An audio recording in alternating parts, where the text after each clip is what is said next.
Assalamu alaikum wa rahmatullahi ta'ala wa barakatuh.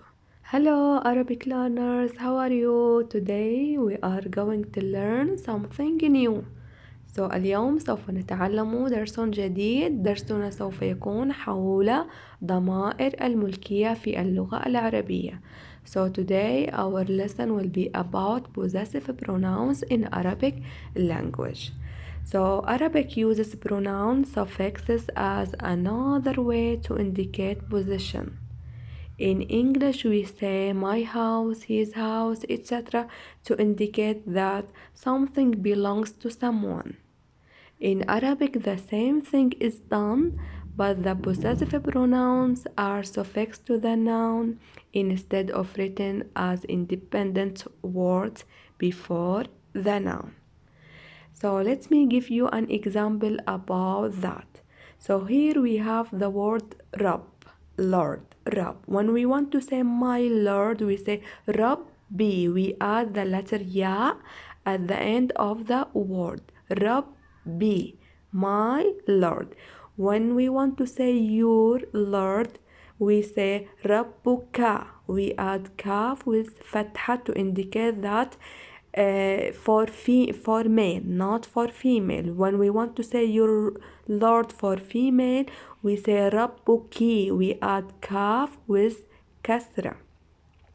And if we want to say his Lord, we say Rabbuhu. We add ha has dhamma at the end of the word, and here Lord we add ha with alif at the end of the word. So my Lord Rabbi, your Lord Rabbuka, your Lord Rabbuki for female, his Lord Rabbuhu, her Lord Rabbuha.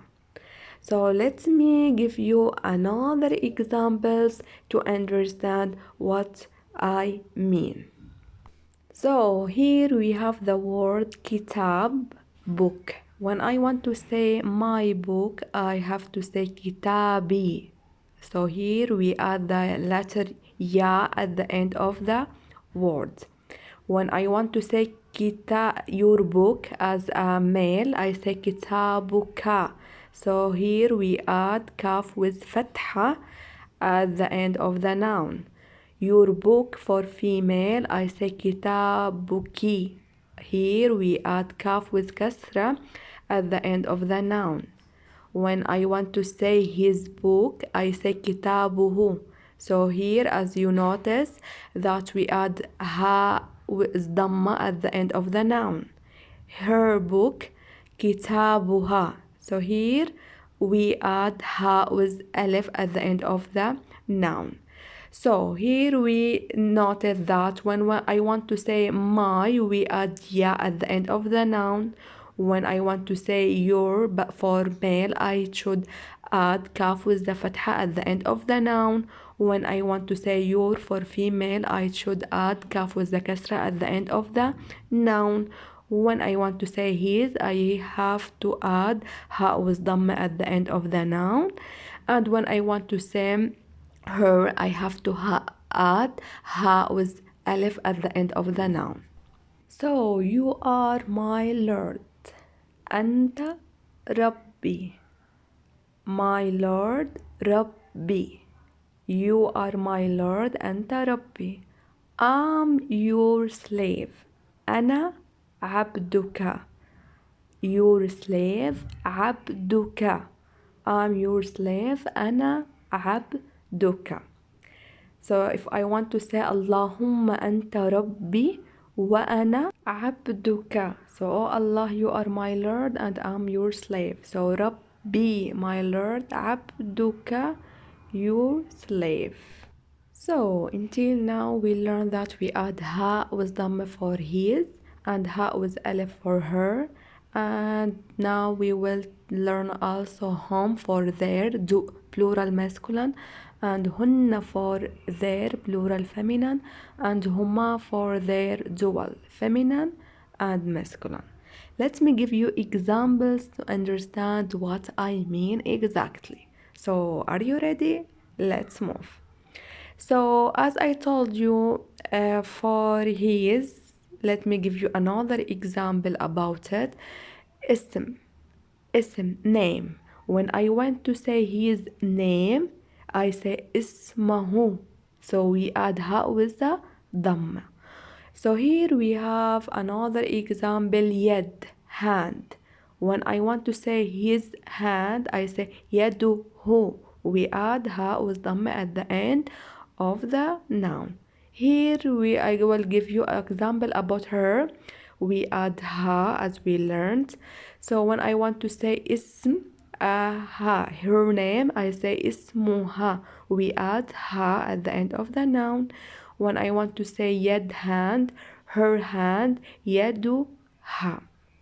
Now we will move about plural masculine. We should add hum at the end of the noun. Here we have example تذاكر. تذاكر tickets. تذاكرهم. So we add hum at the end of the noun for plural. Their plural. Here we will talk about their plural feminine. تذاكر, we add هن. تذاكرهن. So تذاكرهن for their plural feminine. هما for dual. What's the meaning of dual when we are talking about two people? So hum we use it for two people, whether we are talking about feminine or masculine. So here we have example about مكتب. When we want to talk about dual, we say مكتبهما. So we add huma to the end of the noun. Finally, I have to mention something. When a noun ends with the ta marbuta, I have to change the ta marbuta into ta maftuha, and then I have to add the possessive pronouns. Let me give you example to understand what I mean. So here we have the word لغة, means language. If I want to add possessive pronouns, I have to change the ta marbuta into ta maftuha. Let me give you an example. Here, if I want to say his language, I have to say لغته. So I change the ta marbuta into ta maftuha, and then I add ha with dhamma at the end of the noun. If I want to say لغتها. So do you notice how we change the ta marbuta into ta maftuha, and then we add ha, her language. If I want to say لغتهم, so I add hum and I change the ta marbuta into ta maftuha, as you see. Their language, لغتهم. لغتهن, their language, لغتهن. So we add hunna and we change the ta marbuta into ta maftuha, لغتهن. If I want to say لغتهما, so we add huma and we change the ta marbuta into ta maftuha, their language, لغتهما.